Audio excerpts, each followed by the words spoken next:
Selamat malam semuanya. Assalamualaikum warahmatullahi wabarakatuh. Waalaikumsalam warahmatullahi wabarakatuh. Bisa saja malam ini acara diskusi webinar bersama ngomongin media dengan topik webinar pelatihan jurnalistik hukum. Yang dalam malam ini sudah ada di tengah-tengah kita Bapak narasumber pertama adalah Advokat Perlindungan SHMHCLA di Kota Pekanbaru dan juga sebagai praktisi hukum. Nanti berencana beliau akan menjelaskan bagaimana mengenai redaksional penulisan hukum berjalan mulai dari persiapan wawancara hingga penerbitan penulisan hukum ke publik. Kemudian yang di tengah kita juga sudah hadir pembicara kedua Bapak Advokat Rudi Marjono SH dan juga sebagai praktisi hukum. Kira-kira nanti dalam susunan acaranya narasumber pertama untuk menyampaikan presentasi atau paparannya kira-kira selama 15 menit lebih ya. Kemudian akan disambung dengan pembicara kedua Budi Marjono. Untuk persingkat waktu kita mulai saja acara webinar di sini. Kita persilakan kepada pembicara pertama Bapak Advokat Perlindungan SHMHCLA. Waktu dan tempat kita persilakan Pak Perlindungan. Baik, bismillahirrahmanirrahim. Assalamualaikum warahmatullahi wabarakatuh. Salam Waalaikumsalam. sejahtera buat kita semua narasumber Pak Rudi Marjono, kemudian ada satu lagi Bang Dodi, Pak Advokat Gunawan yang seperjuangan dengan saya. Ya. Salam kenal, saya Perlindungan. Saya berprofesi sebagai advokat dan dosen. Sebelum jadi advokat nih Bang Dodi dan kawan-kawan semuanya, saya seorang jurnalis. 2001, sebelum menjadi advokat di tahun 2004, 2005, 2014, saya yang fokus di dalam pemberitaan khusus ekonomi dan bisnis. Nah, jadi sewaktu tahun 2001 hingga ke tahun 2004, saya sempat menjadi reporter untuk Biro Pekanbaru, yakni Metro TV. Dan sempat juga menjadi wartawan di Media Indonesia untuk Biro Pekanbaru. Tak lama setelah itu, saya dipercaya untuk menjadi reporter di salah satu radio pemberitaan di Pekanbaru, yaitu Radio Barabas. Kurang lebih saya 8 tahun di sana untuk mengelola pemberitaan. Nah, ini pemberitaan umum yang saya post di kantor DPRD, kantor wali kota, kantor gubernur, dan juga berita-berita lepas ketika waktu saya menjadi reporter di Metro TV Media Indonesia dan di Radio Barabas. Kemudian saya di tahun 2008 hingga ke 2014 saya menjadi pemimpin redaksi di salah satu majalah dan media online namanya Riau Bisnis. Nah, pemberitaan itu yang khusus pemberitaan ekonomi dan bisnis beserta berita-berita tentang pariwisata. Nah, kebetulan saya bekerja sama-sama Pak Rida Kaliamsi, ya, kalau di Jawa Pos untuk perwakilan Sumatera itu cukup familiar nama Pak Rida Kaliamsi. Dan saya dipercayakan beliau untuk mengelola media itu, Riau Bisnis. Dan ketika kami sudah berpisah dengan Pak Rida Kaliamsi, sudah menjadi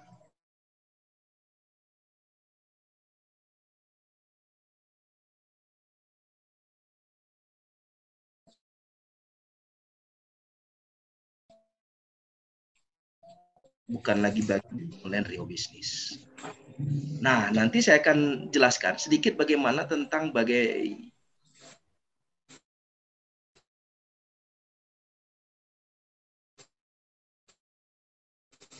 seperjuangan saya sudah paham tentang bagaimana teknik dalam pencari berita, bagaimana mengolah berita, lalu bagaimana ketika pemberitaan kita itu berhadapan dengan permasalahan-permasalahan hukum. Nah, ini saya pernah mengalami permasalahan itu sewaktu saya belum menjadi advokat. Dan undang-undang pers ya di tahun 99 itu pertama kali pers itu memiliki dasar hukum, yaitu Undang-Undang Nomor 40 tahun 1999. Posisi kita ini pers, wartawan, jurnalis, redaktur, pemimpin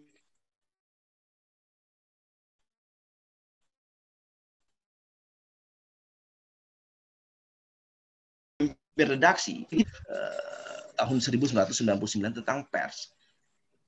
Artinya apa?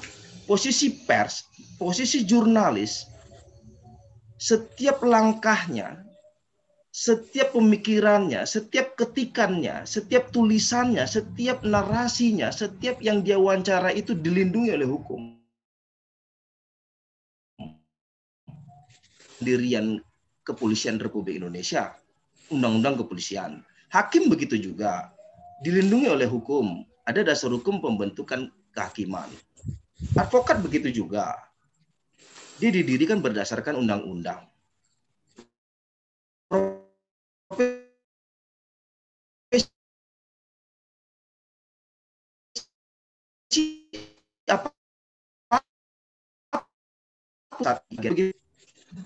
Pers dilindungi oleh hukum dalam menjalankan profesinya.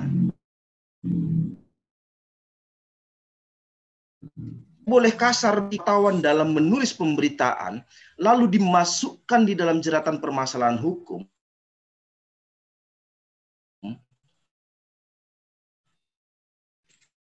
Kemudian diledekan, itu diharap polisian untuk menyidik wajib dari pemberitaannya. Tak ada dasar untuk melakukan penyidikan terhadap pers yang melakukan kerjanya berdasarkan kode etik dan berdasarkan amanah dari undang-undang pers itu sendiri. Dan ketika masuk ke ranah hukum sekalipun, itu penyidik tak boleh sembarangan orang yang menyidik si jurnalis yang diduga melakukan perbuatan pidana. Saya boleh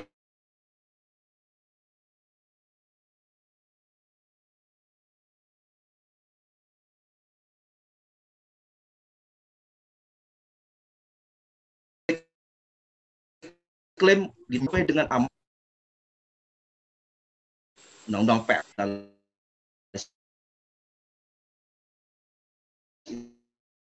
itu sendiri. Kalau di dalam perbuatan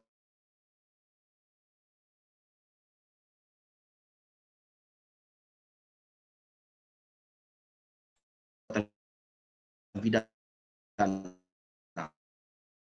tidak sesuai dengan kode etik, ada yang bisa mengisinya. Kepanggil ini pers akibat pemberitaannya oleh polisi,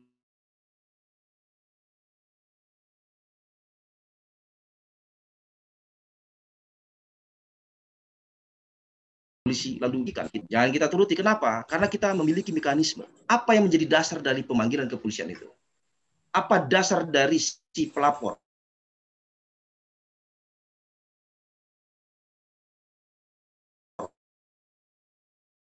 Dan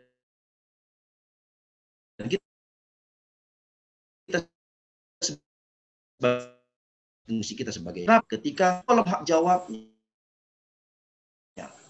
yang belum proses di Dewan Pers terkait dengan kita pelanggaran kode etik misalkan, tidak boleh ada upaya hukum apapun. Saya tidak sependapat itu jurnalis dipanggil akibat dari diduga melakukan kesalahan dalam pemberitaannya. Kita ini diberikan kebebasan di dalam memuat, menulis, ya, mengkritisi bangsa kita, mengkritisi apa yang menurut patut kita untuk kita kritisi. Kita nanti bisa lihat di pasal 4 ya, pasal 4 Undang-Undang 40 tahun 1999 tentang pers. Di situ jelas, di dalam pasal 1-nya kemerdekaan pers dijamin sebagai hak azazi sebagai warga negara. Di situ sudah ada jaminan pers dilindungi dan sebagai hak azazinya untuk memuat pemberitaan terkait dengan apa yang menurut dia patut untuk diberitakan, apa yang menurut dia patut untuk disampaikan kepada pembaca, apa yang patut disampaikan kepada si penonton, pendengar, pemirsa, dan lain-lainnya. Menurut saya udah clear itu. Kita jangan sampai mohon maaf sekali kawan-kawan pers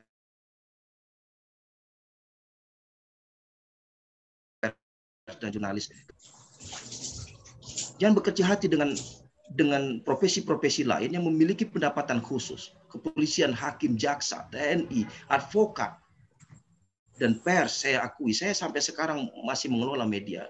Bagaimana tentang kita bisa mendapatkan penghasilan cukup dari dunia pers. Tapi ingat, apa yang sudah kita berikan terhadap bangsa kita, apa yang telah kita berikan terhadap pemikiran-pemikiran kita, kritisi-kritisi kita terhadap pemerintah, itu sudah melebihi dari apa yang harusnya kita dapatkan dari sebesar gaji apapun.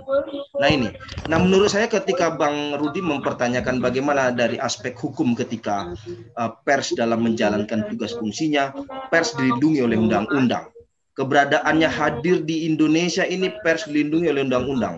Artinya ketika pers menjalankan profesinya untuk tidak ragu dalam melakukan tugas dan fungsinya. Tak boleh ragu, tak boleh kita harus merasa ini berita anak dampak pengawas saya, warga saya, dan lain-lainnya. Ingat, undang-undang setelah mengatur demikian, sehingga di dalam pasal 4 ini jelas, tegas, bahwasanya pers nasional tidak dikenakan penyensoran. Ya, tidak ada penyensoran, tidak ada pemberedelan, tidak ada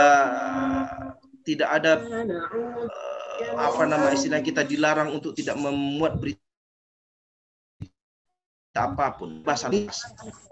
Nah, ini sudah suatu kelebihan, dan ketika kita mendapatkan permasalahan hukum di tengah jalan ketika dari hasil pemberitaan kita ini ada merasa orang dirugikan, seperti yang Bang Rudi miliki, tim memiliki, dan kawan-kawan yang ada di Jakarta memiliki, itu bantuan hukum.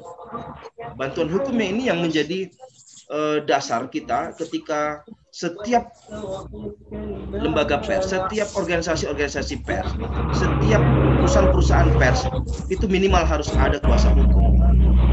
Minimal harus ada kuasa hukum, minimal harus ada konsultan hukum. Kenapa? Dari hasil pemberitaan misalkan kita merasa ada yang dirugikan hasil pemberitaan kita, kuasa hukum yang maju terhadap bantuan-bantuan terhadap permasalahan hukum yang kita tersentuh oleh permasalahan.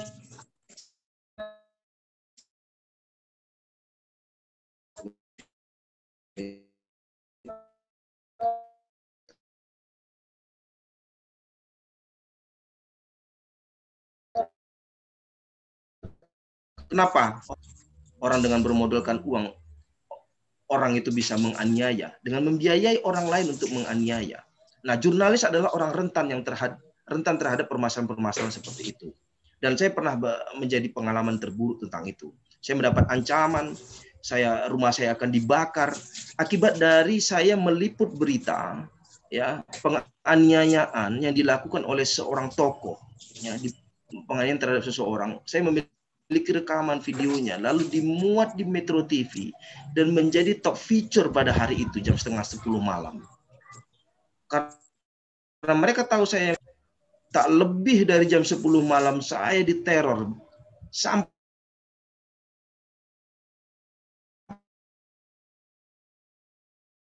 esok harinya, tidak akan bisa kemana-mana kalau kau tidak menyerahkan hasil video, kaset video itu untuk diserahkan kepada mereka.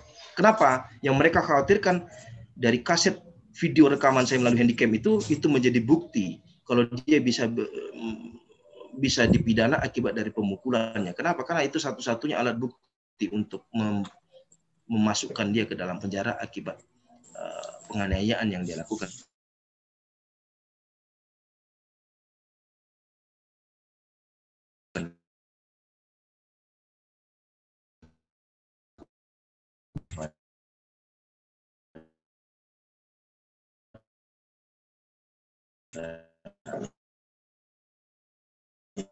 Membuat berita pendirian adalah berita-berita sejuk tentang Riau. agar orang berinvestasi ke Riau, agar orang mau menanamkan sahamnya di Riau. Dan itu cita-cita kami dari awal. Ketika orang men-search di Google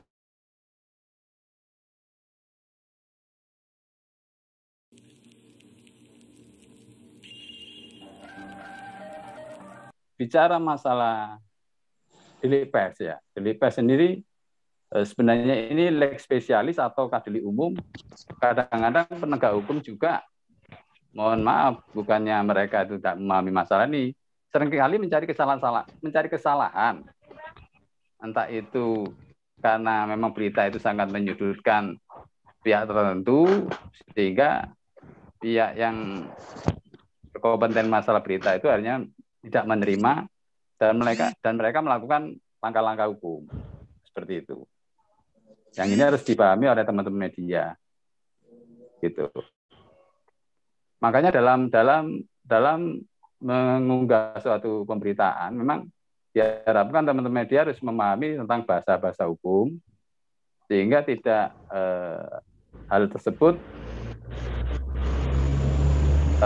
menimbulkan satu persepsi yang negatif dari pihak pembaca. Itu yang perlu disikapi.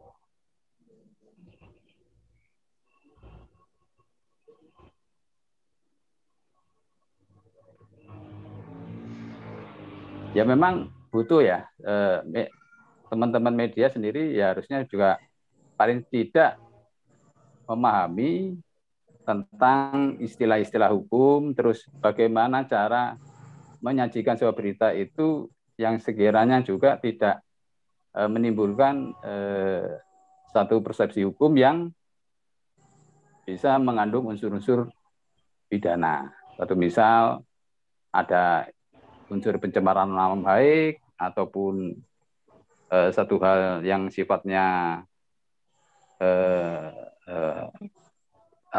satu sifatnya biasanya di dunia pers ini kan rata-rata kebanyakan kalau sifatnya agak setengah kontroversi, media langsung di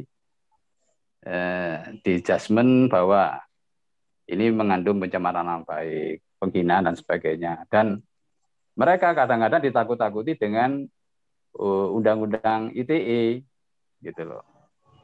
Padahal media sendiri sebenarnya ketika dia terima berita itu sah-sah saja mau menyampaikan apa yang ada di lapangan, di lapangan apa ya silakan, nggak perlu merasa takut gitu menurut pengamatan saya gitu. Jadi selebihnya ya kita kembali bahwa jangan takut media memberikan berita, menyajikan berita. Memang seringkali bad news itu kan yang selalu diburu oleh pembaca, oleh pemerhati. Tapi bad news yang bagaimana, yang sekiranya teman-teman juga merasa aman dalam menyampaikan atau menyajikan berita itu. Kalau good news mungkin orang biasanya kadang pembaca atau pemerhati kurang tertarik, tapi ketika berbicara suatu hal yang bad news, nah ini biasanya banyak yang memperhatikan. Nah, teman-teman dia juga saya harapkan bad news atau good news selama itu memang fakta di lapangannya seperti itu, ya kita nggak perlu merasa takut dengan tanda kutip di adanya penekanan dari unsur lain. Kamu menyampaikan berita itu buktinya apa? Nah, bicara bukti kan itu sudah persoalan fakta hukum. Padahal berita itu hanya fakta, bukan fakta hukum. Kalau bicara fakta hukum nanti di pengadilan. Jadi juga nggak bisa seorang penegak hukum memanggil insan pers terus menanyakan tentang persoalan fakta hukum, nggak bisa. Karena di undang-undang pers sendiri diberikan hak untuk menolak. Seorang jurnalis, seorang insan media berhak dia tidak menyampaikan dari mana sumber ini saya terima. Yang penting faktanya saya dapat seperti ini. Itu yang harus dipahami teman-teman, sehingga jangan ragu untuk menyampaikan berita apa adanya. Yang penting faktanya ada. Saya kira sementara itu dulu, Pak Dodi. Selebihnya kami mohon maaf bila mana ada kekurangan. Assalamualaikum warahmatullahi wabarakatuh. Waalaikumsalam warahmatullahi wabarakatuh. Ya, ya. Wabarakatuh. Di off-kan dulu ya speakernya.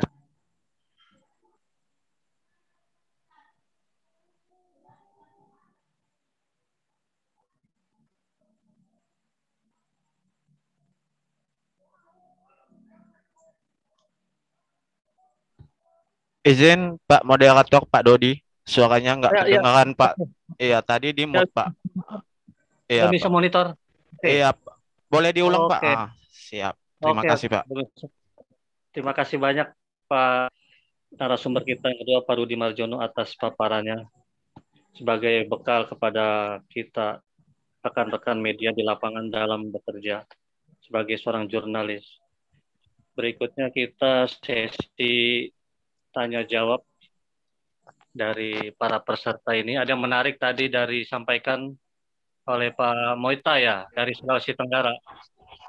Boleh kita silakan terlebih dahulu Pak Aris Moita untuk menyampaikan bedah kasus yang dialami oleh Pak Arya sekarang di Sulawesi Utara. Utara Pak ya. Silakan disampaikan kepada narasumber kita. Boleh yang pertama atau yang Arias ya. Masuk nih. Assalamualaikum warahmatullahi wabarakatuh. Waalaikumsalam warahmatullahi wabarakatuh. Perkenalkan, nama saya dari Kabupaten Konawe Utara, Provinsi Sulawesi Tenggara. Ya. Saya bekerja di media suarasul.com. Profesi saya sebagai wartawan, dan saya kayaknya dua ini minta pendapat ini kepada Pak Lingkungan sama Pak Rudi Marjo ya. Saya sepakat dengan apa yang dijelaskan tadi dua sumber, bahwa undang itu salah satu fondasi hukum kita untuk melaksanakan kita. Tetapi di dalam proses yang sementara saya alami ini berbeda Pak. Saya mungkin menjelaskan awalnya sehingga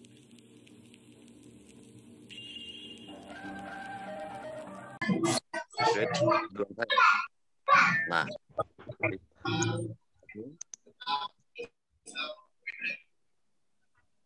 halo.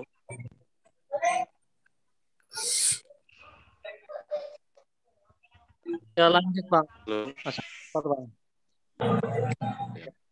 Nah, setelah saya diwawancara di tanggal 3 April 2021 itu, di tanggal 4 April 2021 terbitlah berita di media Topik Terkini yang mana saat itu narasumbernya saya. Ya. Narasumbernya saya, dan kemudian setelah saya dikirimkan link berita itu, saya sempat posting ke medsos. Nah, tapi karena situasional ada di desa Tumbai ini, saya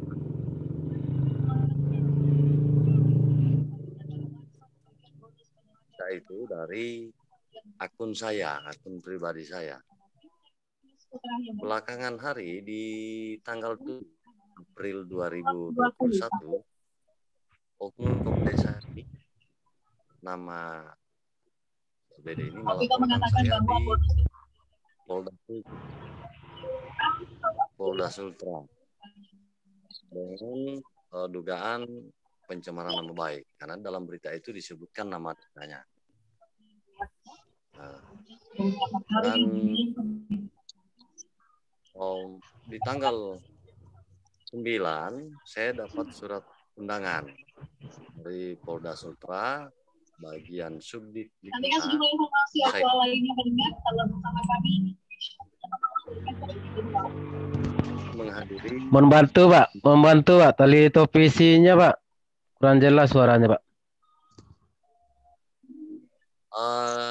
Mohon maaf itu klarifikasi, ada audio dari peserta lain itu Pak. Nah, saya lanjut. Nah, setelah saya memberikan klarifikasi di Polda Sultra, dan kemarin saya dapat undangan mediasi dari pihak Polda Sultra. Jadi pada saat di Polda Sultra itu, salah satu oknum penyidik menyampaikan kepada saya bahwa saya diduga melakukan tindak pidana pencemaran nama baik karena saya mengedarkan berita dari link berita dari media Topik Terkini. Seperti itu Pak untuk sementara. Kira bagaimana?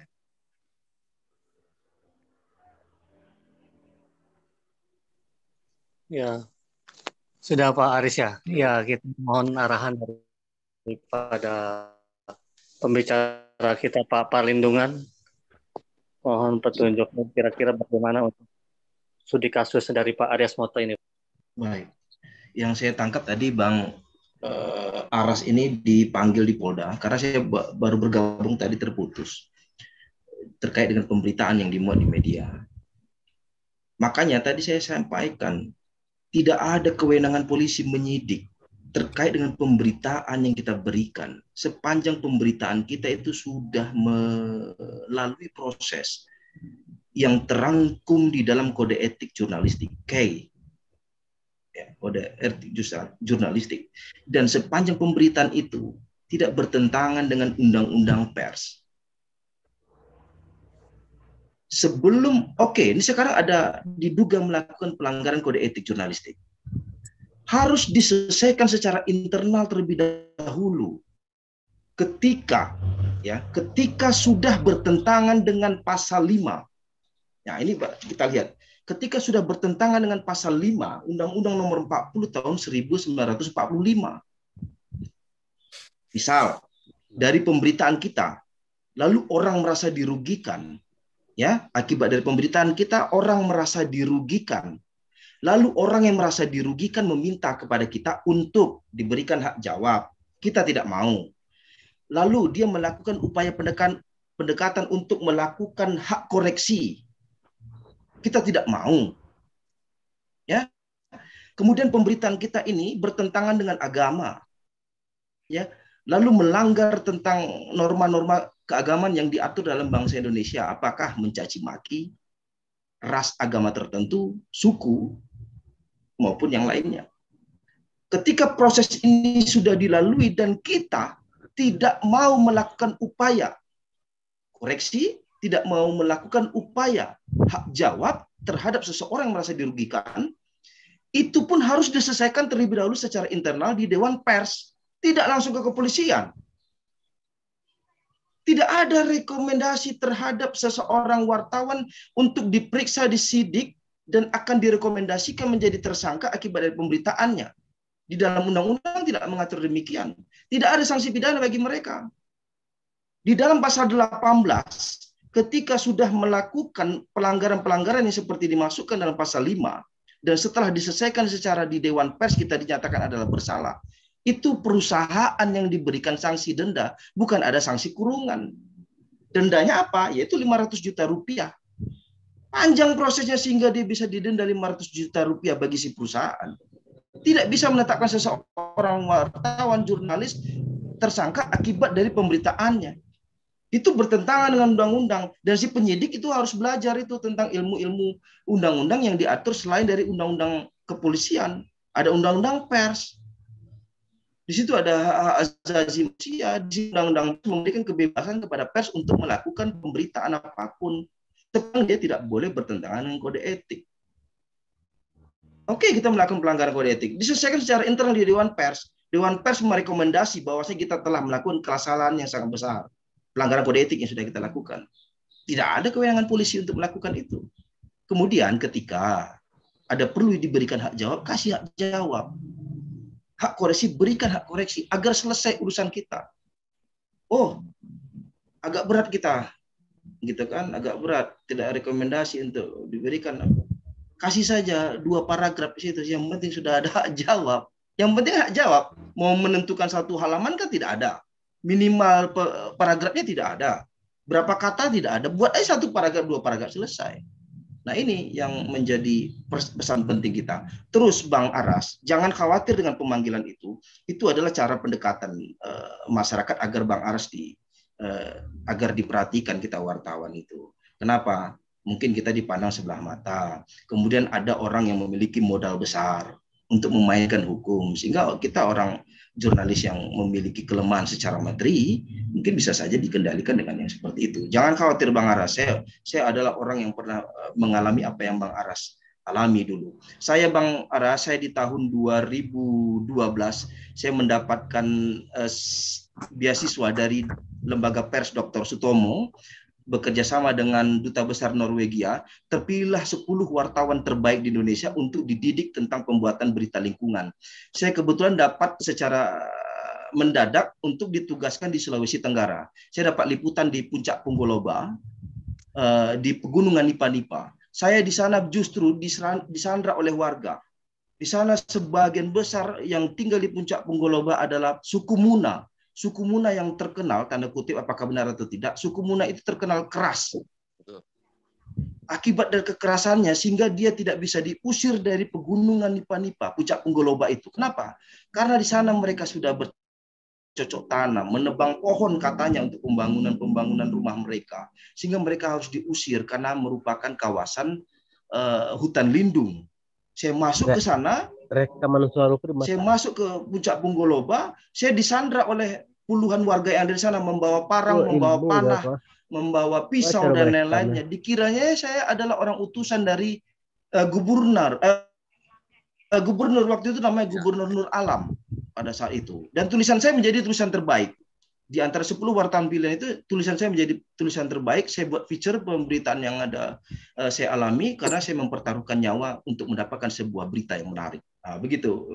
Jadi saya tidak gentar. Saya sampaikan, saya wartawan. Saya niat baik. Saya bukan utusan orang manapun, saya bilang begitu. Saya dari Riau. Saya mohon memelas untuk tidak diapa-apakan saya. Ketika saya mati di Puncak Punggoloba waktu itu, dipanah, karena pengakuan mereka setiap ada orang yang masuk di sana, apalagi ada utusan-utusan orang yang sebagai mata-mata, pulang tidak bernyawa. Nah, mereka sudah menyiapkan di sana sebuah tempat untuk membuang mayat, katanya pengakuan mereka. Saya tidak gentar, sampai seterus itu saya terus mencari pemberitaan dan saya tidak menganggap itu sebuah kendala saya untuk cari berita. Bang Aras, semangat Bang Aras, orang Sulawesi Tenggara kuat-kuat itu. Saya rasa begitu Bang Di. Ya, jadi Bang Pelindungan, saya mau tambahkan begini, yang membagikan link berita topik terkini itu saya ke medsos, media sosial. Jadi itu bukan berita saya, tapi produk berita itu.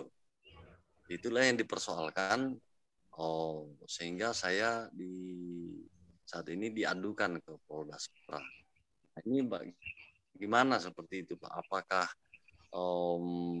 boleh saya men-share atau membagi ke medsos berita teman-teman yang atau seperti apa itu? Apakah saya melanggar atau bagaimana itu Pak? Saya bagi itu karena saya punya pers Pak. Artinya saya berhak untuk menyebar informasi apa saja. Tidak menuding karena di berita itu tetap mengandung asas praduga tak bersalah. Seperti itu. Ya betul. Negara kita menganut asas praduga tak bersalah. Di dalam Undang-Undang Pers juga mengatur demikian. Ya, asas praduga tak bersalah yang bisa diatur di dalam pasal 5, kalau tak salah saya itu pasal 5 ayat 1-nya di Undang-Undang Pers. Sepanjang kapasitas Bang Aras, saya berpendapat hukum, sepanjang kapasitas Bang Aras adalah sebagai jurnalis untuk memberi share, ya, men-share pemberitaan baik kita, teman dan lainnya. Dan bagi saya kapasitas itu yang sudah tanda kutip, kapasitas itulah yang sudah mengimunitaskan abang untuk tidak bisa diperkarakan. Lain hal ketika, Terima kasih, Pak. ya, lain hal ketika abang menceritakan berita-berita fitnah yang tidak ada konfirmasi pemberitaan terhadap orang narasumber yang merasa dirugikan, kemudian tidak ada menyebutkan sumber yang jelas terkait dengan narasumber berita-berita fitnah itu. Nah, itu yang mungkin bisa menjadi masuk ke perkara pelanggaran kode etik, tapi bukan perkara pidana. Itu sampaikan kepada pihak kepolisian untuk coba ditelusuri lagi, Bang Aras. Kita pers itu bekerja sama dengan Polri untuk memberikan pemahaman kepada sesama wartawan dan penyidik untuk tidak sembarangan memanggil seorang jurnalis terkait dengan pemberitaan. Jadi itu si penyidik harus diberikan pemahaman itu dulu atau diingatkan dia dulu untuk tidak sembarangan memanggil seorang jurnalis terkait dengan pemberitaan. Bilang sampaikan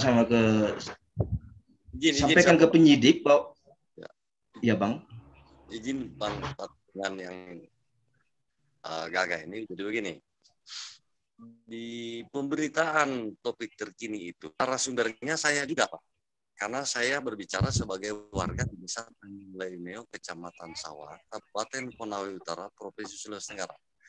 Terkait indikasi dugaan penyimpangan pengelolaan dana desa. Nah, itu, Pak. Nah, karena saya seprofesi dengan teman wartawan ini, ya, setelah saya memberikan keterangan dan dia muat beritanya itu saya sempat bagi ke medsos. Nah, inilah yang dipermasalahkan, kenapa saya membagi ke medsos berita itu. Nah, sehingga oknum kepala desa yang inisial BD ini keberatan bahwa atas link berita yang saya bagi itu begitu. Itu seperti itu kasusnya. Ya, jadi kalau Bang Aras merupakan sebagai narasumber, berarti kita larikan kepada si jurnalisnya menulis pemberitaan. Dan narasumbernya adalah abang. Dan orang yang merasa dirugikan adalah si B. Seperti itu. Yang menjadi persoalannya adalah ketika abang sebagai jurnalis, lalu abang mencampur adukan opini dengan realita, abang beropini lalu menunjukkan realita, itu yang bertentangan dengan kode etik. Nah, di sini kita bisa lihat bahwasanya wartawan di Indonesia selalu menguji informasi, memberitakan secara berimbang, tidak mencampurkan fakta, ya, realita dan opini yang menghakimi, ya, serta menerapkan azas praduga tak bersalah. Itu di dalam kode etik jurnalistik.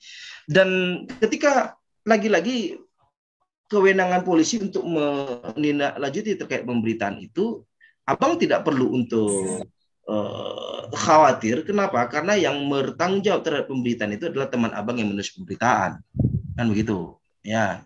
Dan abang mungkin menyampaikan berdasarkan fakta, berdasarkan pengamatan abang, ya, berdasarkan pengamatan abang di pemilihan desa itu. Kepala desa ya Bang Aras. Kepala desa itu, Pak. Jadi mungkin itu abang sebagai narasumber. Saja kita ini pers itu sekaligus sebagai lembaga kontrol sosial. Lembaga kontrol sosial. Tidak ada masalah bagi saya ketika kita sekaligus menjalankan profesi sekaligus mengontrol sosial, gitu. Jadi kalau kita diberendel untuk menulis pemberitaan, maka saya bilang tadi di dalam undang-undang pers itu pers dilarang untuk dibredel beritanya, disortir dan tidak diberikan kebebasan. Karena dasar dari didirikan undang-undang pers itu adalah untuk diberikan kebebasan. Mohon maaf, sebelumnya tidak bebas. Sebelum 99 tidak bebas. Kenapa? Sebelum kita muat pemberitaan, dibredel dulu. Dibredel termasuk yang media terhebat, Kompas, Tempo, dan lain-lainnya, dibredel dulu. Isinya, isi berita-berita yang sudah dibredel. Banyaklah kalimat daripada itu kan. Daripada ini Indonesia akan ada daripada, atau sendirilah siapa yang mengucapkan daripada itu. Nah, mereka lah yang melakukan pemberedelan terhadap pemberitaan-pemberitaan. Nah, sekarang diberikan kebebasan untuk tidak ada lagi pemberedelan dan diberikan kewenangan leluasa kepada pers sepanjang tidak bertentangan dengan undang-undang pers di dalam menulis beritanya dan juga tidak bertentangan dengan kode etik. Itu saja. Dan kepolisian juga harus tidak sembarangan. Sama seperti advokat nih, Bang Rudi. Bang Rudi Marjono, pasti kita sepakat itu. Nggak boleh akibat dari pendampingan kita atas dasar menjalankan profesi advokat, lalu tiba-tiba ada dugaan pidana dalam menjalankan proses pendampingan yang dilakukan oleh misalkan klien kita juga terlibat di dalam perkara pidananya, tidak bisa masuk seperti itu. Kenapa? Karena kita bekerja dilindungi oleh undang-undang advokat dan tidak boleh penyidik untuk memanggil advokat terkait dengan dalam menjalankan tugas profesinya, harus diselesaikan secara internal dulu. Begitu. Sanksinya sanksi skor kah, pencabutan kartu kah, advokat, dan tidak boleh bersidang dalam sekian waktu. Paling gitu, Bang Aras. Ya. Bang Rudi ada tambahan itu terkait dengan bagaimana proses di wartawan ini, boleh nggak begitu dilakukan kembali?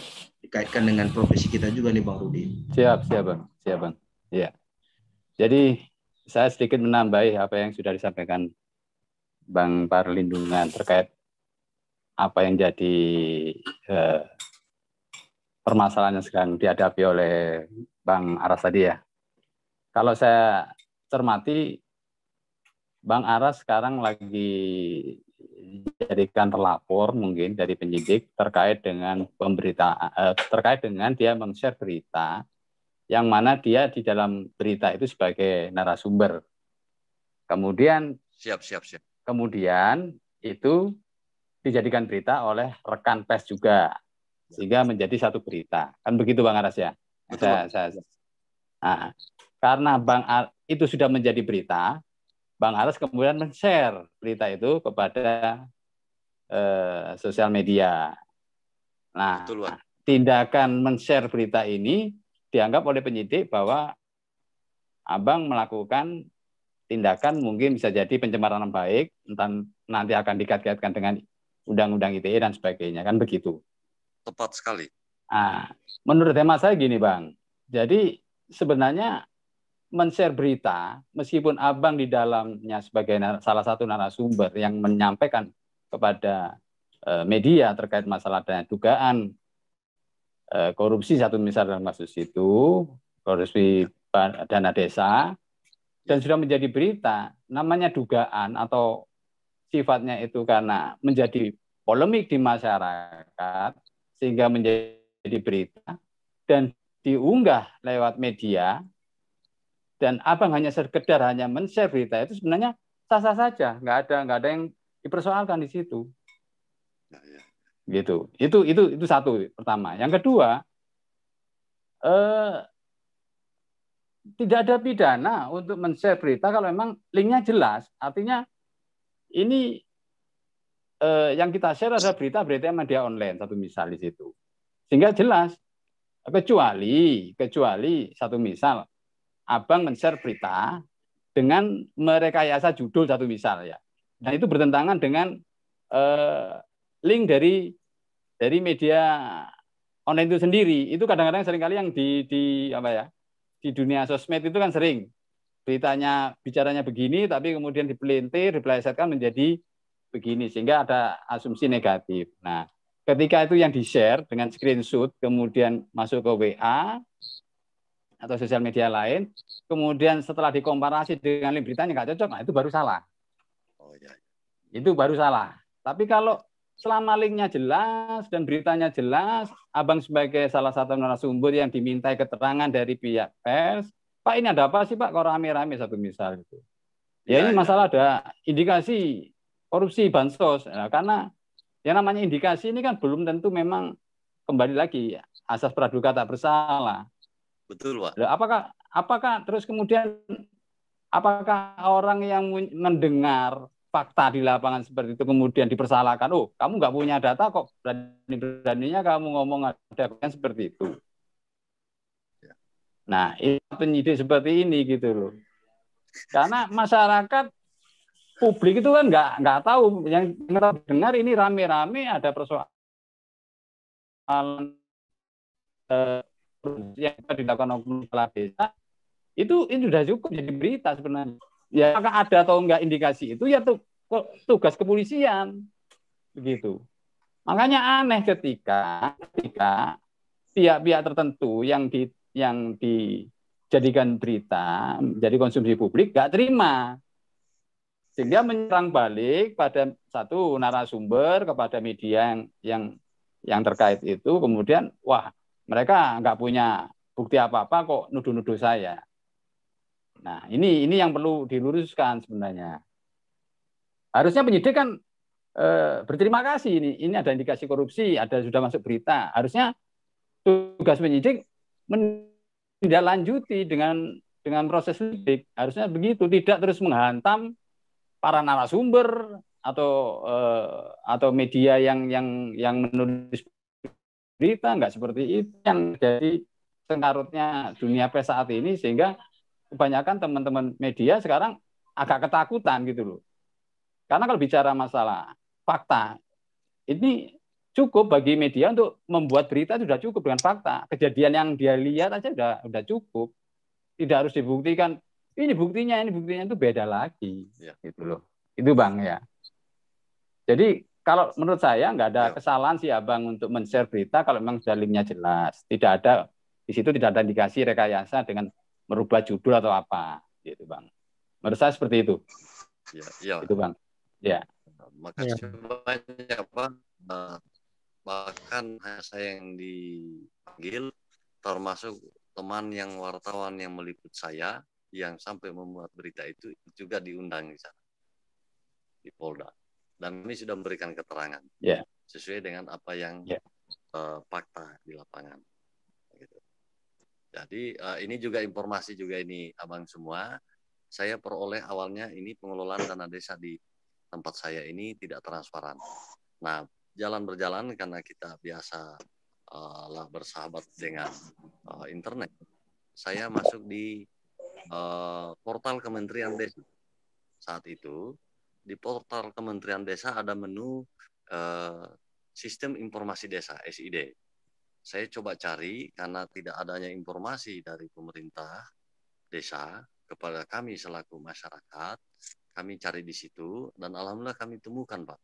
Kami temukan ada beberapa item kegiatan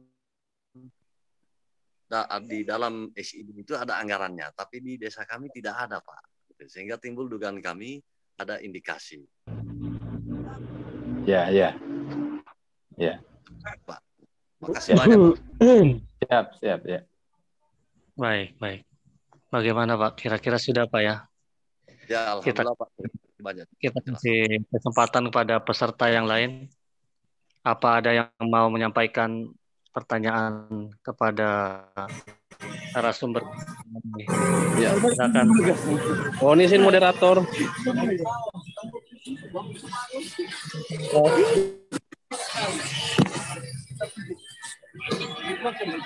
Ya. Dengan di mana?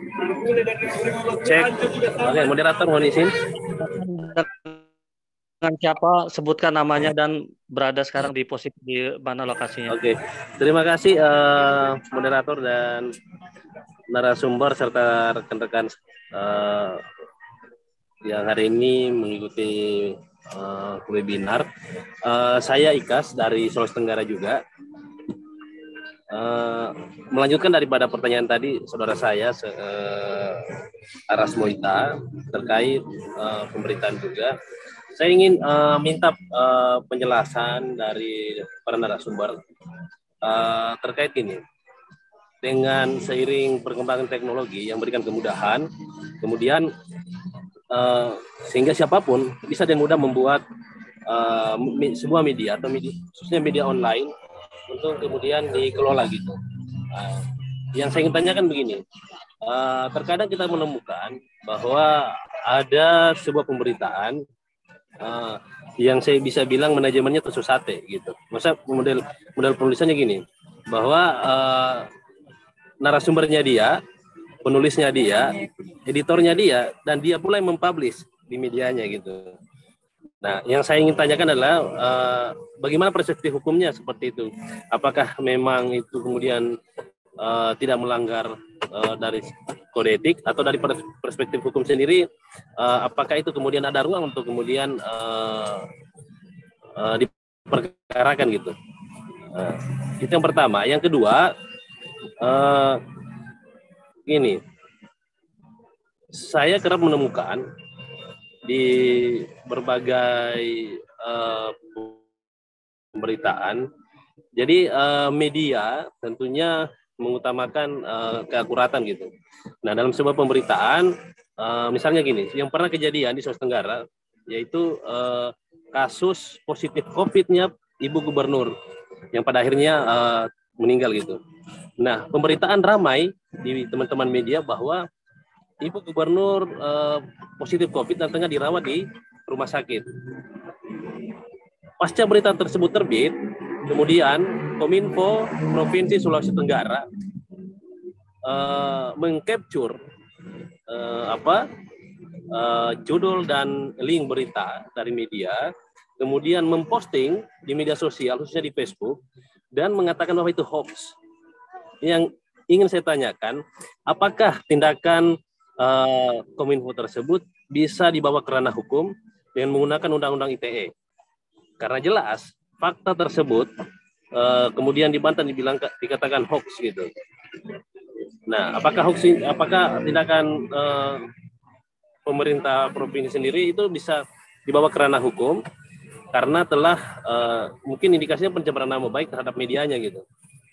Sesungguhnya fakta yang disampaikan oleh media tapi dikatakan hoax gitu, untuk melindungi mungkin pimpinannya gitu dari pemberitaan yang arahnya sedikit menyudutkan atau gimana. Itu saja moderator dan pemateri, mungkin bisa diberikan penjelasan agar kami bisa sedikit mendapatkan pemahaman yang lebih dalam lagi dari sisi perspektif hukum. Terima kasih. Wassalamualaikum warahmatullahi wabarakatuh. Selamat malam. Waalaikumsalam warahmatullahi wabarakatuh. Waalaikumsalam warahmatullahi wabarakatuh. Kira-kira bagaimana tanggapannya Pak Lindungan? Atau bisa disampaikan, Pak? Silakan, Pak. Baik, Bang Dodi. Terima kasih, Bang. Dari Bang Ikas di Sulawesi Tenggara. Saya 1 minggu di Sulawesi Tenggara. 1 hari di Sulawesi Tenggara udah seperti hampir setahun saya di sana, karena hari-hari saya itu setelah saya disandra oleh warga suku Muna itu yang saya membuat merasa lama di sana. Sementara tugas saya belum selesai waktu itu. Jadi ketika teringat Sulawesi Tenggara, saya teringat liputan saya di tahun 2012. Nah, terkait dengan pemberitaan yang Bang Ika sampaikan, ketika ada sebuah media, dia adalah sebagai penulisnya, dia sebagai wartawan, dia sebagai pemimpin redaksi, dia publish. Nah, kan secara etika penulisan pemberitaan, sang wartawan harus mencari narasumber yang patut dan terpercaya untuk dijadikan narasumber di dalam pemberitaannya. Ketika dia beropini, ya, dia seorang jurnalis, dia beropini, lalu dia mempublish, dan dia juga merupakan bagian dari sang wartawan di lembaga persnya, jangan masukkan di dalam kolom pemberitaan, tapi kolom opini. Gitu. Opini, apakah di situ ada kolom opini catatan jurnalis begitu. Sehingga ini sebagai alasan pembenar ketika ada permasalahan dalam opininya, itu hanya sebatas opini yang disampaikan sang penulis jurnalis, yang ketika masih diragukan kebenarannya, dilakukan ruang kepada orang yang merasa dirugikan akibat pemberitaannya untuk menjawab. Saya dulu pernah mengisi kolom opini di salah satu media cetak di Riau Post waktu itu, tentang menjas seorang anggota dewan, gitu kan. Bukan seorang anggota dewan, anggota DPRD, satu DPRD itu, saya sampaikan di dalam dia bekerja tidak profesional, karena saya hari-harinya ngepost di DPRD waktu itu. 1 minggu itu paling hanya hari Senin saja mereka hadir. Selasa, Rabu, kami sampai hari Minggu tidak pernah hadir. Kenapa? Karena di dalam setahun anggota DPRD menganggarkan 48 kali kunjungan kerja ke luar kota. Berarti kalau 48 kali selama setahun itu. Jadi hari Senin ngapain mereka? Apakah rapat, setelah itu mengambil uang untuk perjalanan dinas besok di hari Selasa sampai hari Minggu pulang. Senin datang lagi. 48 kali. Selama setahun itu ada 48 minggu. Berarti 48 anggaran dianggarkan untuk kunjungan kerja. Kapan mereka bekerja? Khusus untuk memperhatikan masyarakatnya, untuk mereka benar-benar serius duduk di DPRD menampung aspirasi masyarakat. Saya sampaikan itu di dalam opini saya. Nah, saya mengetuk profesionalisme DPRD waktu itu judulnya. Mengetuk profesional DPRD. Tapi saya nggak dipenjara itu akibat dari opini saya. Saya wartawan. Lalu dijawab oleh salah satu ketua fraksi untuk menjawab terkait dengan opini saya yang terbit pada hari ini, tanggal ini, dan bulan ini, tahun ini. Tidak ada mengenai ada sanksi moral sekalipun. Jangankan sanksi badan, sanksi moral pun tidak ada beban di sana. Itu sebuah pendapat. Sepanjang yang disampaikan adalah untuk demi kritikan ke arah ke depannya lebih membangun. Bukan cacian, bukan hinaan, bukan fitnah. Gitu. Tidak ada masalah itu. Untuk mengimbangi tulisan kita itu cacian, tapi kita imbangi dengan sifatnya membangun, selesai itu. Caci maki saja, tapi imbangi dengan ada yang membangun. Misal, anggota DPRD kerjanya kunker tiap minggu. Imbangi dengan kalimat harusnya, kan gitu. Tidak 48 kali dalam setahun mereka kunjungan lapangan, melainkan setengahnya. Setengahnya lebih kepada aktivitas di lapangan. Aktivitas di DPRD kah, apakah ada nanti masyarakat mau menyampaikan aspirasinya ditampung. Nah, itu kan sifatnya membangun, bukan sebuah cacian. Ketika saya sampaikan anggota DPRD 48 kali dia kunker tidak bermanfaat, itu sebuah statement merusak sistem, itu sabotase. Nah, itu merupakan sabotase. Nah, ini. Nah, bagaimana ketika dia pemimpin redaksi, dia termasuk penulis dan dia termasuk pemilik media, masukkan di kolom opini harusnya. Jangan sebuah pemberitaan. Kalau seorang jurnalis membuat tulisan tapi opini yang dikedepankannya mayoritas, itu tidak benar. Karena apa? Karena sudah bertentangan dengan kode etik. Tidak boleh mencampur adukkan sebuah karya jurnalistik dengan opini. Misal, kita benci betul dengan kepala dinas itu. Lalu kita cari-cari kesalahannya dengan kita memuat berita sambil emosi. Kita muat opini kita, tak boleh. Jadi kita memuat tulisan, mengetik berita itu adalah untuk perwakilan kita terhadap pembaca. Bukan untuk perwakilan diri kita. Sehingga tidak opini yang dikedepankan. Nah, bagaimana ketika orang itu bisa masuk ke persoalan hukum ketika seorang penulis dan seorang jurnalis sekaligus dia pemimpin redaksi dan dia mempublish. Makanya dilihat sekarang sudah ada uji kompetensi jurnalis UKJ. Nah, sekarang itu persyaratan untuk bisa menjadi seorang jurnalis yang benar-benar memiliki kompetensi. Yang kemudian ada lembaga persnya, kemudian ada medianya, kemudian ada rekomendasi dari Dewan Pers terhadap lembaga organisasi persnya, terhadap perusahaan persnya. Sekarang harus berupa PT itu kalau tidak salah Bang Dodi. Persyaratan untuk mendirikan media itu Bang Dodi harus berupa perusahaan perseroan terbatas. Jadi apakah itu sebagai syarat untuk bisa mendapatkan bantuan dari pemerintah atau apa, saya tidak tahu. Yang jelas kalau dalam undang-undang pers tidak ada mensyaratkan harus berupa PT. Tidak seperti itu. Sepanjang dia bekerja untuk kepentingan pembaca, kepentingan masyarakat sekaligus dia mengkritisi terhadap persoalan-persoalan yang ada di lingkungannya, menurut saya dia adalah pers. Saya dulu di kelompok kawan-kawan wartawan di Pekanbaru membuat wartawan kampung, Bang Dodi. Wartawan kampung ini kita memiliki media masing-masing. Jadi di kampung-kampung itu siapa saja, belum ada medsos waktu itu, belum ada Instagram, belum ada WA, belum ada medsos lah. Belum ada medsos. Jadi wartawan kampung ini boleh menulis berita apa saja tentang kampungnya. Di-share ke media kita. Artinya sebagai sarana informasi. Ketika orang mau tahu tentang kampungnya, buat. Oh, di sini ada lempuk durian misalkan. Oh, di sini Sulawesi Tenggara di sebuah kampung ada oleh-oleh namanya ini. Dari bahan ikan ini ditulis. Tulisan-tulisan masyarakat saja. Nah, begitu. Ketika di-search di Google cari makanan khas Sulawesi Tenggara, ternyata ada dari kampung ini.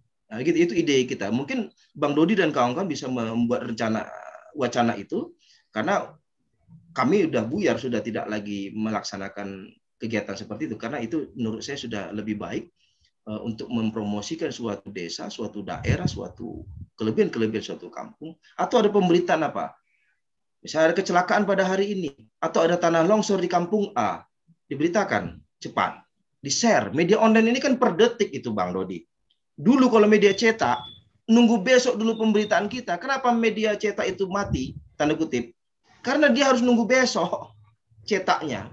Sekarang media online di mana hari ini ada kejadian, di situ hari itu bisa dipublish. Ya bisa tahu kita pada hari ini kejadian apa saja di suatu daerah di dunia ini bisa tahu pada detik itu juga pada saat dipublish. Nah itu kelebihan. Dan itu yang patut saya sampaikan. Terima kasih Bang Dodi. Baik. Terima kasih Pak Lindungan. Apa kira-kira ada tambahan tanggapan dari Pak Rudi Harjono, Pak? Tanggapan dari Pak Akias tadi. Ya, terima kasih Bang Dodi. Saya juga sedikit menambahkan aja lah apa yang disampaikan Pak Bang Lindungan.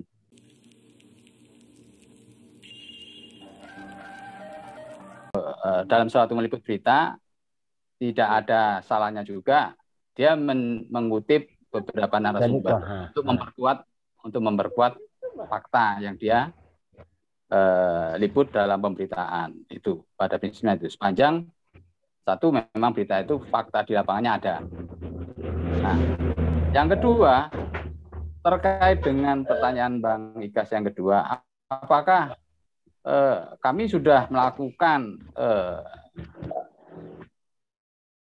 pemberitaan sesuai dengan faktanya, kemudian tahu-tahu ada instansi lain atau institusi lain, pihak lain mengatakan bahwa itu hoax, berita itu tidak benar. Nah, apakah ini bisa oknum ini atau instansi ini kita justru lapor balik kalau dia membuat kebohongan, kan seperti itu. Ya sebenarnya ini sah-sah saja juga untuk media paling tidak memberikan satu pembelajaran kepada instansi tersebut bahwa apa yang disampaikan oleh pihak media itu sesuai faktanya.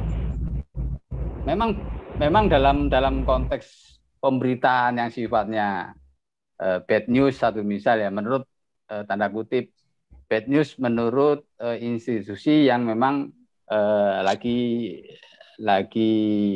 dipersoalkan dalam masalah itu, dengan satu misal bahwa jangan sampai hal ini tahu oleh media, satu misal seperti itu, sehingga mereka buru-buru mengklaim bahwa itu hoax, berita itu tidak benar. Padahal media atau teman-teman wartawan udah jungkir balik di lapangan untuk dapat berita itu, dan berita itu menjadi konsumsi publik yang bagus kan, gitu ya. Yang seringkali yang terjadi gitu. Tapi feedbacknya justru kita dibilang hoax, media dibilang hoax. Padahal yang hoax mereka gitu loh. Mereka mau menutupi fakta sebenarnya. Cuman karena mereka punya institusi, punya kekuasaan, sehingga dengan mudahnya mereka mengklaim bahwa itu hoax. Nah, teman-teman media dengan kepiawaian juga di dunia jurnalis sebenarnya juga bisa mengkanter balik pernyataan itu. Ini tidak hoax, apa yang disampaikan si A atau institusi tidak hoax, karena faktanya memang seperti ini. Begitu. Jadi tanggapi aja dari sisi media dengan etik jurnalis, dengan teknik jurnalistik yang baik, sehingga untuk mengkanter bahwa pemberitaan yang pernah disampaikan sebelumnya itu adalah benar adanya. Apakah ini bisa dituntut pihak yang menjadikan berita itu menjadi hoax, diklaim menjadi hoax, itu persoalan lain, terserah teman-teman media. Gitu. Saya kira seperti itu. Jadi pada prinsipnya seorang wartawan atau seorang jurnalis memang kalau di undang-undang pers harus berbadan hukum, apa seperti yang benar yang disampaikan Bang Perlindungan begitu. Jadi persoalannya itu untuk sebagai bentuk legitimasi ya, artinya bahwa wartawan ini adalah benar punya badan hukum atau sesuai dengan undang-undang, tidak terus dianggap ini wartawan bodrek ya toh, wartawan abal-abal dan sebagainya. Itu yang perlu disikapi. Cuman apakah harus berbadan hukum berbentuk PT ataupun cukup dengan badan hukum pendirian biasa? Nah, ini perlu teman-teman evaluasi lah, apakah karena di Undang-Undang Pers sendiri hanya berbadan hukum begitu. Apakah sampai ke PT? Saya kira kalau ke PT dengan modal yang gede, ini juga bisa jadi suatu bentuk pembelengguan pada dunia pers. Kalau harus PT, tapi kalau cukup dengan badan hukum, akta pendirian aja sudah cukup, saya kira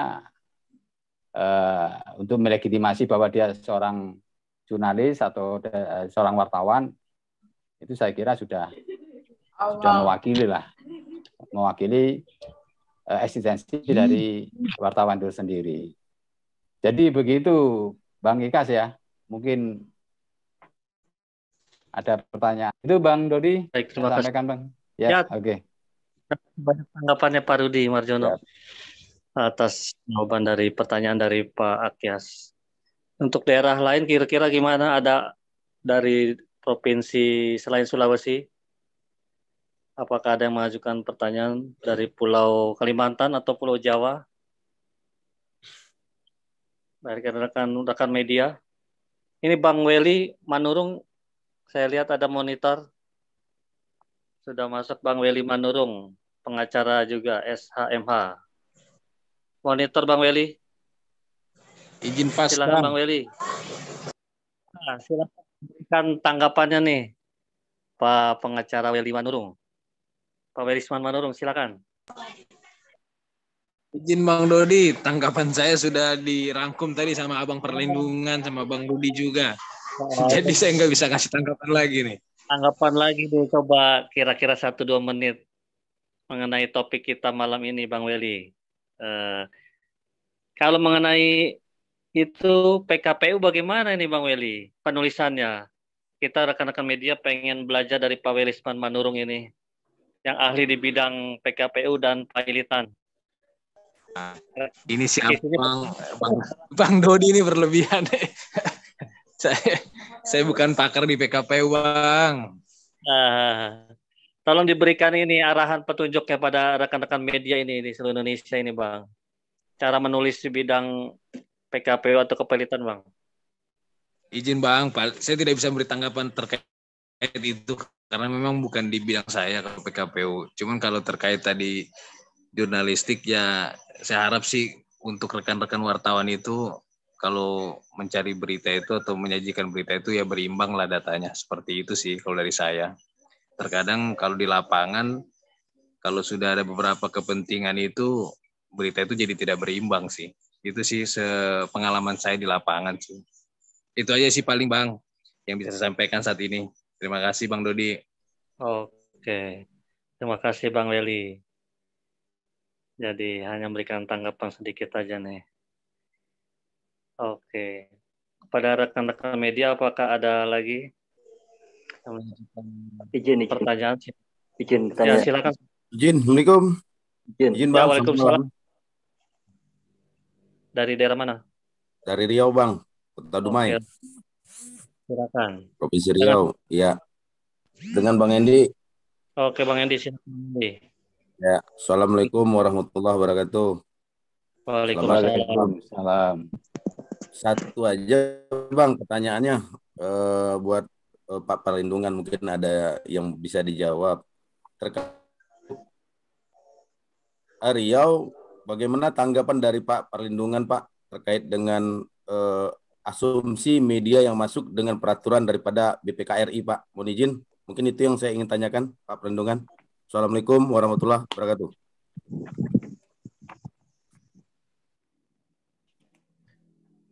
Bang Hendy, PPKRI.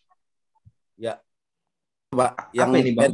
Pergub Riau kemarin, Pak, yang ada demonstrasinya media-media, Pak. Pak Perlindungan, izin. Aduh, tema apa nih Bang yang kemarin demo mahasiswa? Demo kawan-kawan pers ini, Bang? Terkait pendaftaran untuk asumsi masuk media, itu kan ada beberapa tahap tuh. Karena saya lihat ada peraturan yang agak mengekang sedikit tuh. Mohon izin Pak Perlindungan, terkait tentang tragedinya di Riau, masalah pergubnya Pak Gubernur ya. Ya, oke Bang. Jadi semenjak tahun 2014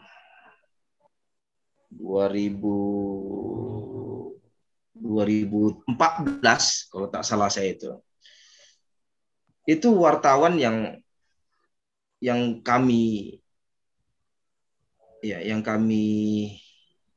cari-cari berita lah di pos DPRD, pos di gubernur, pos di kantor wali kota, sudah merasa betul ada perbedaan pada zaman-zaman sebelum di bawah tahun 2014. Artinya ketika posisi kami waktu itu begitu dihargai oleh narasumber, begitu diberikan tempat yang baik oleh narasumber, oleh instansi, oleh lembaga-lembaga, ya, baik instansi pemerintah maupun instansi swasta. Dulu masih enak itu, Bang Hendy. Dulu ada, mohon maaf ini, budget khusus di setiap media. Ada budget khusus kepada wartawan yang ngepost di masing-masing instansi. Kemudian ada pemberlakuan khusus, apakah coffee morning di setiap minggu, 2 kali sebulan, begitu kan. Nah, semenjak di tahun-tahun yang akan beralih kepada transisi ke efisiensi anggaran daerah, sehingga wartawan termasuk kena imbasnya itu. Kena imbasnya apa? Sekarang instansi pemerintah tidak boleh membeli media cetak. Tidak boleh berlangganan kepada media cetak. Yang tiap hari boleh sekian oplah, eksemplar setiap harinya. Sekarang sudah tidak diberlakukan itu lagi. Dan sudah tidak ada budget khusus kepada media-media.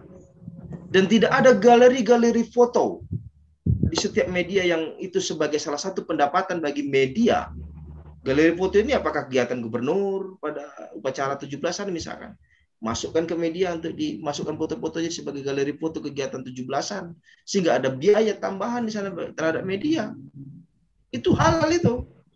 Tidak bertentangan. Sekarang semenjak ada ketentuan-ketentuan dari pusat. Ada audit dari BPK. Kemudian BPK ini sampai 3 kali, BPK daerah, BPK provinsi. Ya, kabupaten kota, provinsi, kemudian BPK pusat. Nah, merekomendasi salah satunya adalah mengenai yang seperti itu.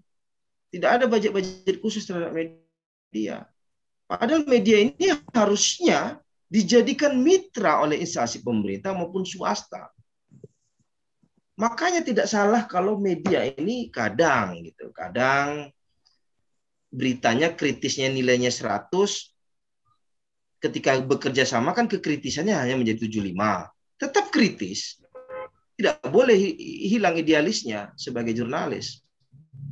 Sebagai media partnernya, instansi pemerintah swasta, ketika ada bekerja sama secara otomatis kekritisannya dari 100 menjadi 75. Seperti itu, anggaplah ada hubungan emosional. Bukan berarti kita menutupi kebobrokan, menutupi kekurangan, tidak boleh. Harus menyampaikan itu kepada publik. Kemudian mengenai yang persyaratan-persyaratan yang mungkin yang dikhawatirkan oleh Bang Hendy, itu adalah terkait dengan ada syarat-syarat yang memberatkan, sehingga media ini kalau tidak memenuhi syarat ini, dia tidak boleh masuk ke instansi ini. Ya, tidak boleh masuk instansi pemerintah. Apakah ini media tidak PT, tidak berupa PT, begitu kan? Perseroan terbatas, tidak boleh. Gitu. Nah, hanya media-media 11-12 saja yang direkomendasi, yang mereka menganggap grade. Saya ngobrol sama salah satu perusahaan besar, manajemennya. Mereka itu ternyata Bang Rudi dan kawan-kawan semuanya memiliki rekapitulasi media. Perusahaan besar, perusahaan kecil, dia memiliki rekapitulasi media. Yang mereka rekapitulasi itu dengan menempatkan grade-grade. Misal, Misal ya, detik.com, misal detik.com grade-nya 1, Riau Post grade 1, Riau Tribun 1, Metro TV 1, Media Indonesia 1, begitu. Nanti ada grade 2. Sehingga ini yang tidak boleh ini dipandang sebelah mata. Media yang yang dianggap grade-nya paling rendah, ketika memuat berita, mereka tidak melihatnya. Mereka tidak menggubris, mereka tidak merespon, dan mereka menganggap angin lalu terhadap pemberitaan grade-grade yang paling bawah itu. Yang mereka pertimbangkan adalah media grade 1, grade 2, grade 3 antara pertimbangan dan tidak, itu kata mereka. Nah ini saya tidak sebut perusahaan apa dan manajemen siapa yang bercerita tentang itu. Ternyata agar kita dilirik oleh instansi itu, caranya itu adalah kita mengkritisi, memainkan peran media kita itu. Tapi dengan syarat dalam pemberitaan tidak boleh melanggar kode etik dan bertentangan dengan undang-undang pers. Saya dulu waktu jadi wartawan, kok saya ini wartawan baru tidak dipandang gitu, padahal dari media yang jelas. Waktu itu saya di media yang bukan abal-abal. Caranya rupanya pejabat-pejabat yang ada di sini ya, di daerah saya ini ditendang pantatnya dulu, tanda kutip, dia baru melirik kita. Caranya apa? Kita kritisi pemberitaan-pemberitaan yang membuat dia tertendang pantatnya, baru dia menatap kita. Baru pada hari itu dia melihat dan memperhatikan dan mau kenal sama kita. Jadi kan kita nggak mesti harus begitu supaya kita harus menjadi bagian dari mereka, gitu. Dimainkan betul peran media itu baru nanti kocar-kacir. Nah ini yang kadang menjadi kegelisahan kawan-kawan wartawan. Harusnya tidak ada pembedaan lah di kawan-kawan media, sesama media itu. Itu mungkin Bang Hendy, menurut saya. Ya, izin satu tambahan lagi, Pak Perlindungan, mungkin ada penjelasan ya, sedikit. Pergub Riau kemarin kita ada sedikit mengadakan manuver ya, artinya menyuratin gubernur dan juga kita mengadakan aksi. Mungkin Pak Perlindungan paham ya mungkinnya kemarin. Memang saya akuin tuh, kalau kita tidak mengkritisi satu pemerintahan ataupun di era zaman digitalisasi saat ini, terkait dengan namanya berita yang condong tentang, ya maaf tanda kutip, untuk mencongkil pantatnya atau mencongkil isi perutnya, mungkin kita tidak dikenal gitu, mungkin Pak Perlindungan. Saya setuju tadi itu. Karena apa? Karena saat ini yang kalau dikatakan kita harus mantuk-mantuk, diam-diam, dan kita harus iya-iya saja, kita tidak akan tahu budget-budget anggaran ataupun budgeting-budgeting yang mereka persiapkan dengan asumsi yang sudah diwacanakan sebelumnya melalui anggaran dari DPRA ataupun DPRD yang sudah ditetapkan dengan anggaran untuk per kapitanya dari posisi setiap instansi. Maka dari itu, saya dengan teman-teman kemarin juga ada menyuarakan tentang Pergub. Alhamdulillah disambut bagus. Begitu. Karena saya juga sudah telepon salah satu anggota DPR RI, mungkin dari Partai PDI, yaitu Pak Kapitra. Beliau menyambut baik gitu, Pak Perlindungan. Kalau yang namanya budgeting anggaran itu harus transparansi, satu. Kedua, jangan memilah-milah media ataupun perusahaan-perusahaan yang dianggap mereka bisa menganggap dengan, maaf nih tanda kutip nih, kerjasama yang baik tanpa ada membuka celah kritisi ataupun idealismenya gitu loh. Mungkin itu jabaran saya yang saya selama ini jalanin. Selama ini saya monitor terus di Riau. Mungkin harus kritisi. Mungkin saya itu yang dapat kesimpulan dari Pak Perlindungan. Makasih Pak Perlindungan. Ya, mungkin ya, bisa saya ganti. Bang, waalaikumsalam. Ya, izin juga nih waktunya Bang Rudi Marjono dengan Bang Dodi. Izin tanya. Ya, silakan. Ya, silakan Bang. Ya, silakan. Pertanyaan terakhir ya Bang ya. Kita sambil tutup jam 9 malam. Silakan Bang. Terima kasih atas waktunya yang diberikan kepada saya. Saya mau tanya, tadi disampaikan oleh Pak Hendy bahwa sebetulnya dalam proses perizinan media itu enggak perlu menggunakan badan usaha. Kan demikian. Tetapi kenyataannya memang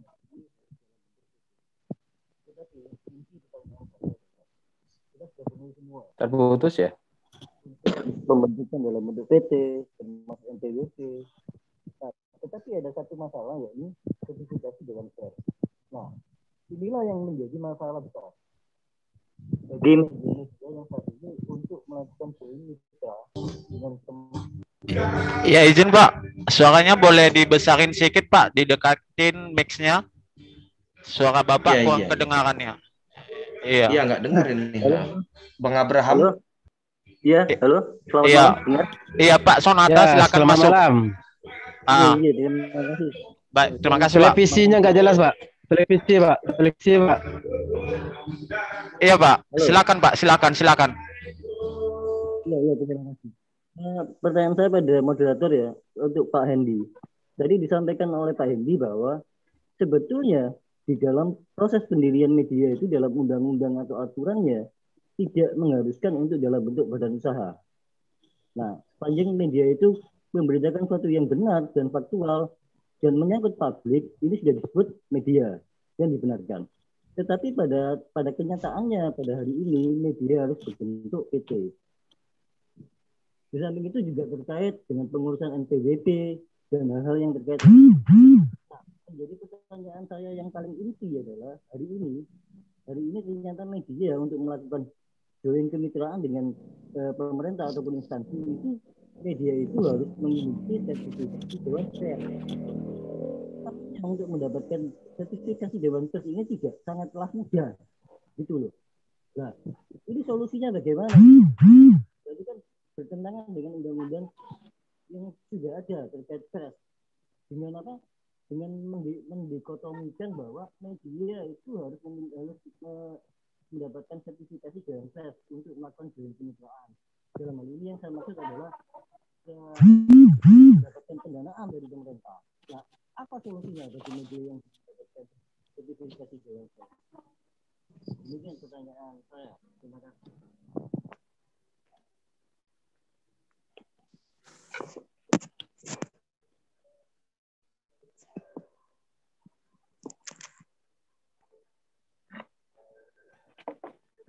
Boleh saya menanggapi Pak Mediator? Monggo silakan Pak Rudi. Tadi Siap. Ya, tadi pertanyaan Bang Abraham ya terkait kesulitannya bagaimana ini, padahal di Undang-Undang Pers sendiri tidak diatur harus berbentuk PT. Memang sih kalau melihat dari konsideran dan pertimbangan dari Undang-Undang Nomor 40 Tahun 1999 tentang pers, memang undang-undang ini minim pasal, yang saya cermati ini minim pasal banget, sehingga tidak ada kejelasan harus bagaimana bentuknya, bagaimana juga masih debatable. Sedangkan di situ ada dua substansi dalam ketentuan umumnya, itu ada pers, ada perusahaan pers. Nah ini yang seringkali menjadi perdebatan juga. Apakah insan pers itu harus punya perusahaan pers, ataukah insan pers harus masuk dalam perusahaan pers? Kan begitu. Dan kaitannya nanti dengan ada lembaga Dewan Pers juga yang memberikan legitimasi bahwa ini insan pers, seorang jurnalis. Kan begitu. Nah, mensikapi masalah ini memang berat bagi teman-teman media yang, mohon maaf dalam tanda kutip, bahwa untuk membentuk sebuah badan hukum, apalagi sesuai dengan ketentuan pasal 1 huruf ayat 2-nya, tidak sederhana untuk bisa mendirikan sebuah badan hukum. Tapi itu kan konteksnya ke bentuk perusahaan. Lantas bagaimana dengan teman-teman memang punya jiwa jurnalistik, jiwa litigasinya kuat, sehingga profesi wartawan ini yang menurut teman-teman adalah sesuai dengan passionnya. Nah, di dalam undang-undang sendiri sah-sah saja sih sebenarnya. Artinya memang orang yang secara teratur melaksanakan kegiatan jurnalistik ini bisa dikatakan wartawan gitu loh. Kan begitu. Jadi apakah ini menjadi persoalan apakah dia kredibel sebagai wartawan atau tidak? Nah, kadang-kadang opini publik menganggap wah ini wartawan nggak ada kantornya, wartawan abal-abal, atau ini wartawan bodrek hanya cari-cari duit. Nah, seperti itu yang terjadi di lapangan. Opini negatifnya seperti itu. Tapi kita kembali lagi bahwa apakah sudah cukup seorang yang punya jiwa jurnalistik kemudian dia bisa memberikan sebuah berita, apakah berita nanti distribusikan lewat media? Biasanya kan artinya kita punya teman atau kita punya kenalan teman-teman media, terus ini saya punya berita, tolong dipublish lewat media Anda. Nah, itu kadang-kadang mereka juga nggak mau ambil pusing tentang harus punya badan hukum dan sebagainya itu dengan ketentuannya. Tapi tidak berarti teman-teman yang memang punya jiwa litigasi yang kuat dan punya passion di dunia jurnalis, ya ini sebenarnya sih sah-sah saja untuk mengekspresikan kemampuan dalam bidang jurnalistik, kan begitu. Itu yang bisa saya sikapi memang dalam hal dunia pers. Gitu. Memang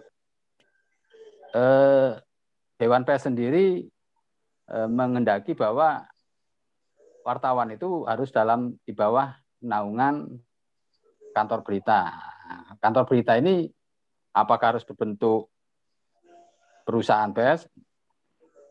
Nah, sedangkan di undang-undang sendiri kantor berita itu identik dengan perusahaan pers, gitu. Jadi mau nggak mau kita harus bernaung di situ. Kalau memang nanti mendapat legitimasi dari Dewan Pers. Sebenarnya itu untuk mengatur regulasi atau apa ya? Artinya mengatur eksistensi para teman-teman jurnalis sebenarnya di situ. Gitu. Saya kira begitu, Bang Dodi. Baik, terima kasih banyak atas tanggapan dari Pak Rudi Marjono, SH sebagai sumber kita malam ini. Saya kira cukup pertanyaannya kita tutup saja. Untuk yang terakhir ada simpulan kali penutup dari Pak Parlindungan beberapa menit depan. Ya, bisa dibantu Pak. Silakan Pak Parlindungan sebagai penutup buat teman-teman kita semua. Baik, Bang Dodi, terima kasih Bang. Agar kawan-kawan jurnalis tidak bersentuhan langsung dengan hukum, buat berita berdasarkan kode etik jurnalistik dan tidak bertentangan dengan undang-undang pers. Dan ketika bersentuhan dengan hukum akibat pemberitaan kita yang sudah tidak bertentangan dengan kode etik jurnalistik dan tidak bertentangan dengan undang-undang pers, tidak ada kewenangan penyidikan kepolisian terhadap jurnalis tersebut akibat dari pemberitaannya. Ketika ada orang merasa dirugikan akibat pemberitaan seorang jurnalis yang sudah menjunjung tinggi kode etik jurnalistik dan undang-undang pers, secara otomatis berlakulah ketentuan yang diatur dalam undang-undang pers, yakni diberikan hak jawab, diberikan hak koreksi, dan bukan melalui jalan penegakan hukum melalui jalur pidana untuk memperkarakan jurnalis akibat dari pemberitaannya. Dan ini harus disampaikan kepada polisi bahwasanya peran dan fungsi dari jurnalis adalah sangat dibantu dengan hadirnya undang-undang pers. Artinya kehadiran pers itu dilindungi oleh undang-undang dan dia memiliki hak imunitas. Tanda kutip hak imunitas ini adalah kebal hukum sepanjang dia menjalankan tugas dan fungsi profesinya sesuai dengan kode etik jurnalistik dan amanah dari undang-undang pers itu sendiri. Terima kasih Bang Dodi. Terima kasih informasinya. Ya. Pak Hulu untuk menyampaikan ucapan penutup dari panitia webinar media siapkan ini. Silakan Pak Hulu. Baik, selamat malam untuk semua teman-teman media. Di sini saya mewakili panitia, saya mengucapkan terima kasih kepada Bapak Moderator, Bapak Perlindungan, ada Bapak Rudi Marjono. Iya, maaf Pak, Bapak Rudi Marjono ya. Jadi saya ucapkan juga terima kasih kepada rekan-rekan media semua yang sudah gabung pada Zoom meeting malam ini. Kita akan berkelanjutan untuk minggu ke depannya. Setiap minggu kita adakan webinar dengan topik atau tema yang berbeda ya, dan narasumber juga yang sesuai dengan kualifikasinya. Jadi akhir kata saya ucapkan terima kasih. Assalamualaikum warahmatullahi wabarakatuh. Selamat malam. Waalaikumsalam warahmatullahi wabarakatuh. Saya buat